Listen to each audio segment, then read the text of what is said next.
बेटे की असलियत दिल छू लेने वाली कहानी। शादी के दिन बेटे की असलियत देखकर माँ रोने लगी।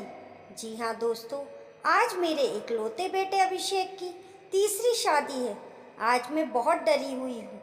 आज पता नहीं क्या होगा, क्योंकि पहली शादी वाले दिन भी मेरे बेटे ने बहू के साथ पता नहीं क्या कर दिया था कि वे बहुत ज़ोर ज़ोर से चिल्ला रही थी और शादी की पहली रात ही घर छोड़कर भाग गई और दोबारा कभी नहीं आई।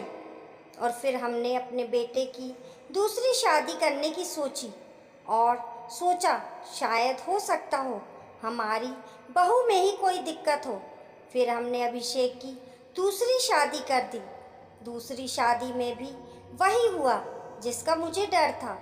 बहू को मैंने अपने बेटे के कमरे में भेजा और सोचा कि अब सब ठीक हो गया है, लेकिन करीब 1 घंटे बाद बहू कमरे से बहुत तेज चिल्लाते हुए बाहर की तरफ भागी। हम लोग उसकी चीखें सुनकर तुरंत बाहर वाले कमरे की तरफ दौड़े और देखा कि बहू बाहर जमीन पर गिर पड़ी है, बहुत तेज चिल्ला रही है और कुछ देर बाद ही वह बेहोश हो जाती है। हम सब लोग उसको हॉस्पिटल ले जाते हैं और फिर कई घंटे बाद उसको होश आता है। हम बहू से पूछते हैं कि बेटा क्या हुआ था कमरे में जो तुम्हारी ऐसी हालत हो गई, लेकिन वह कुछ भी नहीं बोलती है और डॉक्टर कहते हैं कि आप अपनी बेटी को ले जा सकते हैं। वे हमारे साथ ससुराल जाने से मना कर देती है। वे अपने मायके चली जाती है और कहती है कि मैं आज के बाद आपके यहाँ कभी नहीं आऊँगी। मेरे तो समझ में ही नहीं आता है कि अब मैं क्या करूँ। अपने बेटे से पूछती हूँ तो वह कुछ बोलता ही नहीं है और बात को टाल देता है।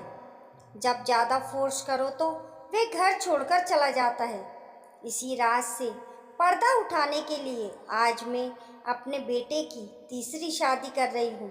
मैं देखना चाहती हूँ कि आखिर उस कमरे में होता क्या है, जो बहू दोबारा उस कमरे में जाने को तैयार ही नहीं होती है।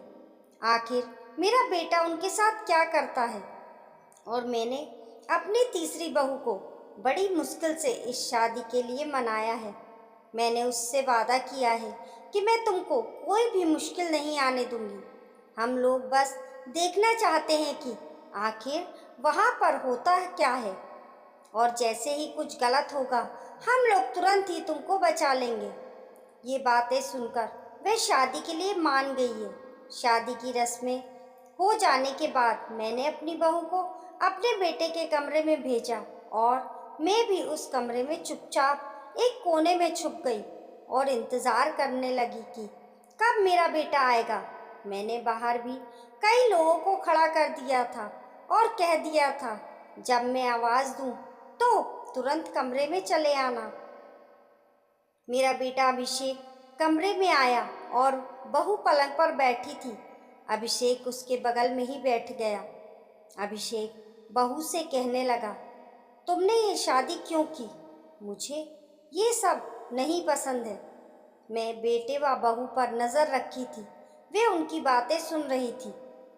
अभिषेक धीरे धीरे बोलते बोलते एकदम से उसका रूप बदल गया। उसका ये रहस्य देखकर मैं एकदम परेशान हो गई और एकदम से चीखने लगी। ये सुनकर बाहर खड़े सब लोग तुरंत कमरे में आ गए।